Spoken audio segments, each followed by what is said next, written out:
I'm a soil surveyor, I'm a soil scientist. So the work I do is basically to go around the country and do the soil characterization, collect soil samples, and then bring them to the soil laboratory for further analysis for different nutrients. Okay, I learned about the One Planet Fellowship from my colleagues that I work with here. There are two. There is one, Mrs. Mata, and also Dr. Belinda Kaninga. I got inspired by them being accepted as award fellows, so I thought I should also give it an attempt. So the first attempt I made was somewhere around 2010, but unfortunately I didn't get the first attempt. So when I reapplied in 2018, I got successful for the 2019 cohort. I've learned a lot. They've offered a lot of courses from leadership. They've also touched research and as part of research, how to write proposals. The fact that they engage, they include the aspect of gender and climate change in the research that we do, which also tackles my work. Yeah, I've had challenges of balancing family and work, and also the challenge of COVID, which everybody has been experiencing, because we couldn't meet our farmers regularly as we used to before. Those are some of the challenges I've experienced during the 3 years of the fellowship. So I would say from the time I started the fellowship, my purpose roadmap was to make sure that I work with the farmers, ensure that the technologies that we're coming up with, we get to meet them and disseminate the information. And the other thing is I look forward to working for bigger organizations that are dealing in agriculture and climate change.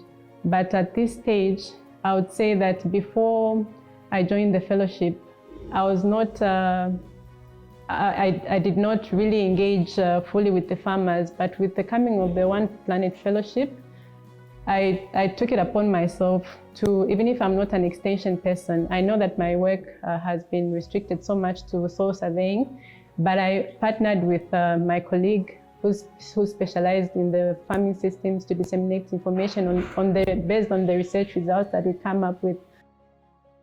We do carry out soil surveys around the country.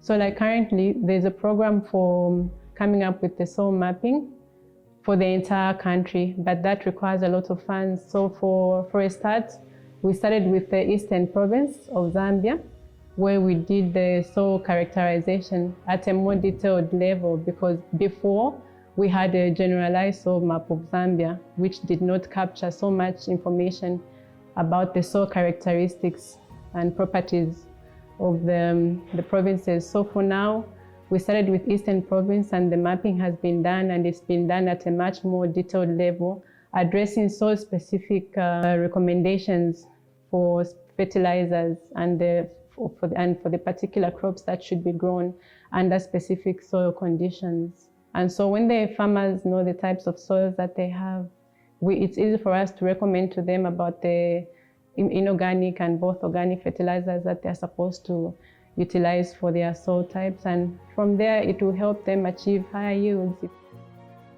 I would say Zambia in particular and Africa at large, most of the people are smallholder farmers. They depend on farming as their ultimate source of food. So for me, soils is a very important aspect. Without information on soils, then I think one wouldn't really achieve higher yield. So first things first, I would advise that I get joy from the fact that working with soils is the number one thing that a farmer has to focus on. They have to know the types of soils and how fertile their soils are before even thinking of planting anything. As I'm going forward for my PhD, I'm considering doing studies in geographic and information systems and also remote sensing, so that eventually we could be able to map out on a large scale the soil characteristics of the entire country. I hope that in the near future, the entire detailed soils map addressing specific recommendations for soils will be mapped to address the needs of the farmers. I hope that they take up the technologies that we take to them. I look forward to them just not taking agriculture as just farming. I would want them to take it as a business so that they can earn something and uplift their livelihoods.